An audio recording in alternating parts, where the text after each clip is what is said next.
In this lesson, we're going to be looking at the server core installation of Server 2012 R2. In the previous lesson, we had looked at the clean install of Server 2012, where after the installation, we were able to access the server using the GUI or graphical user interface. Now, we have the setup screen in front of us. The very same procedure that we used for installing the clean install, we're going to use for the server core install, with one difference. During the installation, that is. When we get to the screen where we get to choose operating system that we want to install, instead of installing the Windows Server 12 with the GUI, we're going to be installing the server core installation. And this installation is going to allow us, instead of using the graphical interface, to actually type commands, PowerShell commands, at the prompt to configure our server. Once the installation goes through, our screen is going to come up asking us to set the password and confirm the password. And once the password has gone in, then we're going to be given the prompt. So our cursor is at a prompt. Anything you want to do at this point, you have to do it from the command prompt.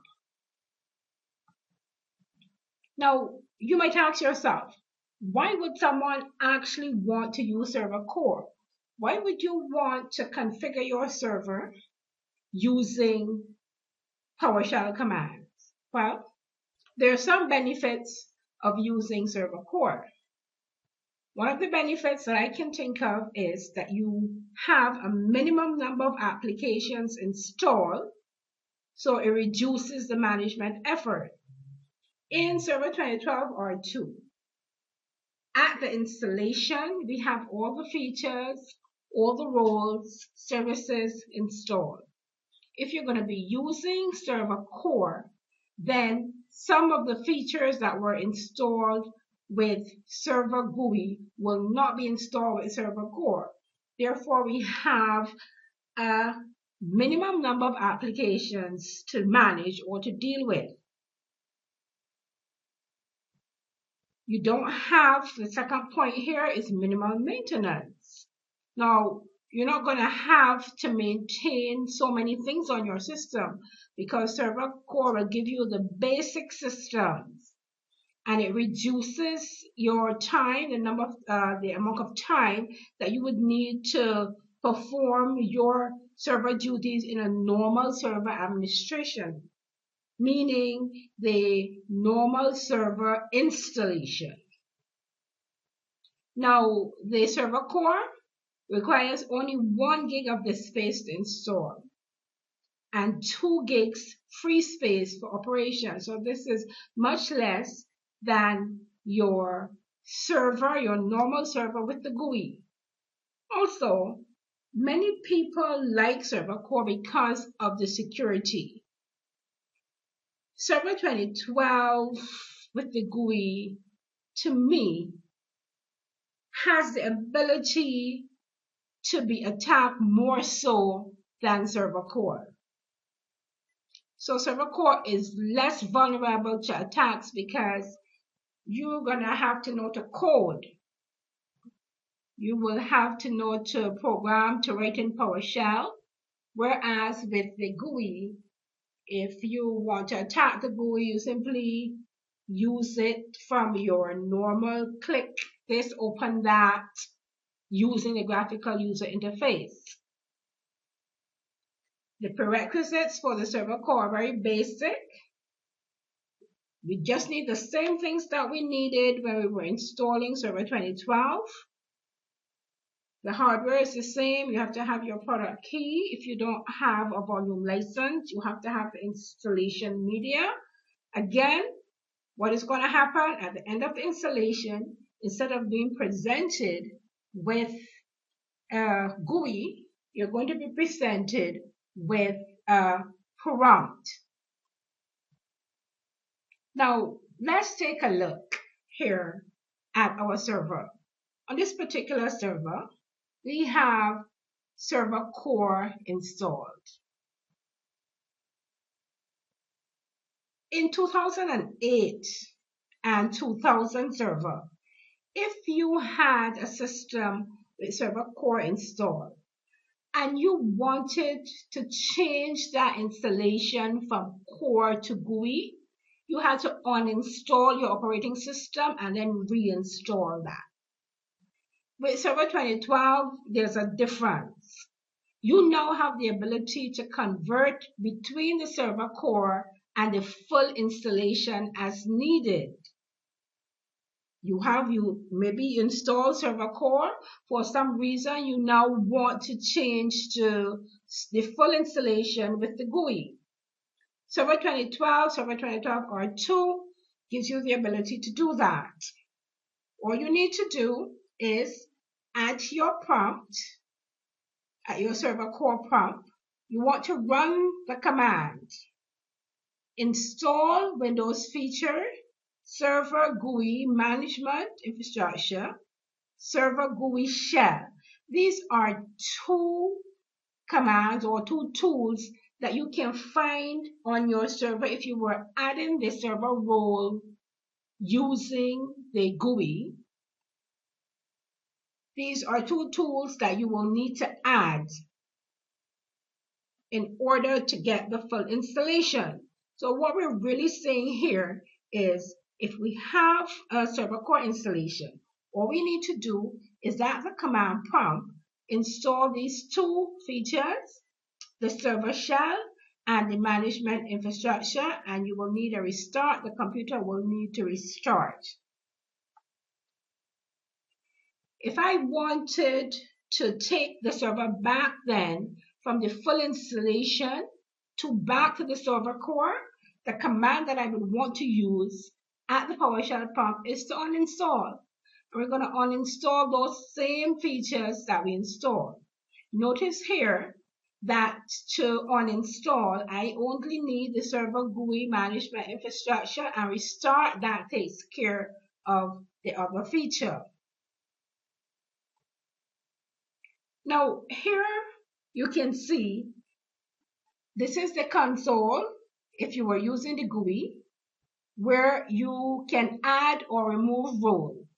And you can see the two roles here, the graphical management tools and infrastructure and the graphical server shell. So we can add those roles using the PowerShell command prompt. But if you had a full server and that full server would have these roles, so if you wanted to take that full server back to Server Core, what you would need to do is to actually remove these roles, these roles that you see here circled in red. So you could do it from the PowerShell prompt, or you could do it from within the server installation with the GUI.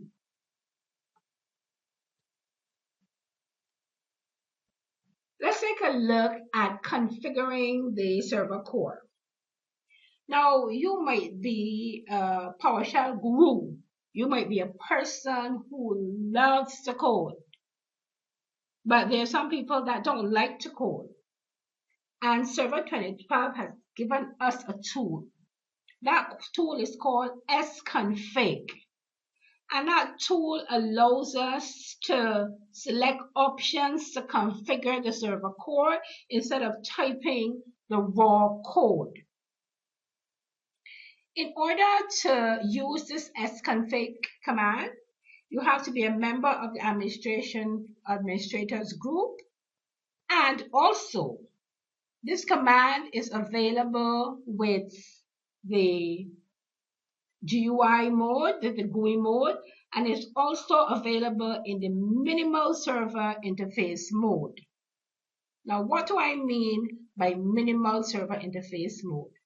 To me, that comes in the middle of the GUI, between the GUI and the server core.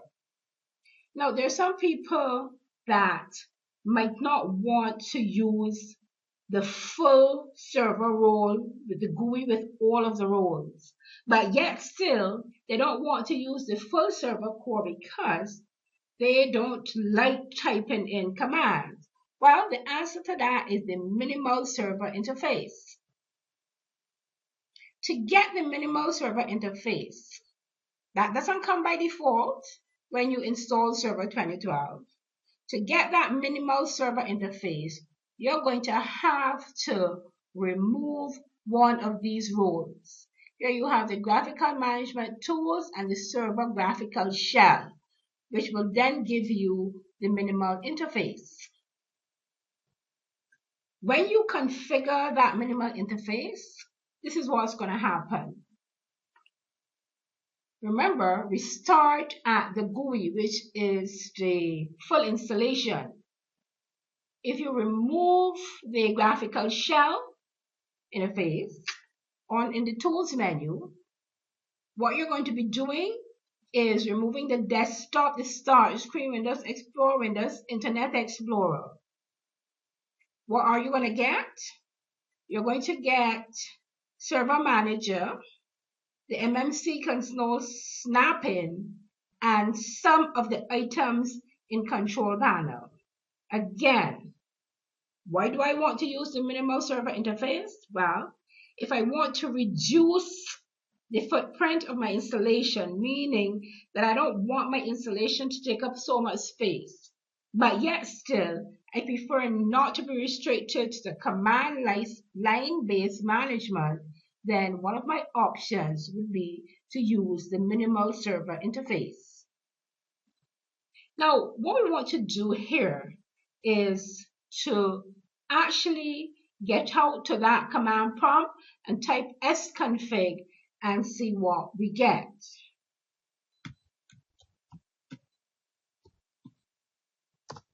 And sconfig is going to bring up a number of options for us. We see here with sconfig, we can join the computer to the domain or the work group. We can create a computer name. And all of these things we can do simply by entering a number to select an option, instead of typing the raw PowerShell code at the command line prompt. So for example, if we were to choose number 9, here, number 9, it tells us which one, which is date and time. And remember, we're still in PowerShell. So I'm going to type number 9 and press enter. It actually brings up the dialog box for the date and time. We can go into this box, we can change the date and time here, and we're going to change the time here to 2:50, and we would change just like how we would change the time on our computer, on our normal client computer. We can say OK there. Then we also want to change the time zone, and we're going to change the time zone from Caracas to Georgetown, La Paz, and say OK, and then OK to come out of that. Now, here you see that you can exit to the command line for 15, shut down the server, restart the server, log off a user. Let's investigate some of these other commands. Let's take a look at number 11, Windows activation. 11 and enter. Under Windows activation, you have the option to display the license information, to activate Windows, to install the product key, and to return to the main menu. Let's do number 3, install the product key. 3 and enter. Here you have the option to enter the product key and say OK. Now, all of these things you can do at the prompt by actually typing the PowerShell command. But Microsoft has been kind enough to give us the sconfig command which allows us to actually select options and simply answer the prompts. You don't need to enter the product key here, so we're going to cancel. Let's go over some of the options again that you can do with sconfig. You can join the computer to the domain or work group. You can give the computer a name. You can add a local administrator. You can configure remote management, configure Windows Update, download and install updates. You can configure remote desktop, network settings, date and time, Windows activation. You can even log off the user, restart the computer, shut down the server simply by choosing an option and answering the prompts after the option. So it's not such a bad idea to use the server core installation. Remember the benefits that we talked about, most of all the space and the security. Server core is less vulnerable to attacks because it has a smaller surface to attack.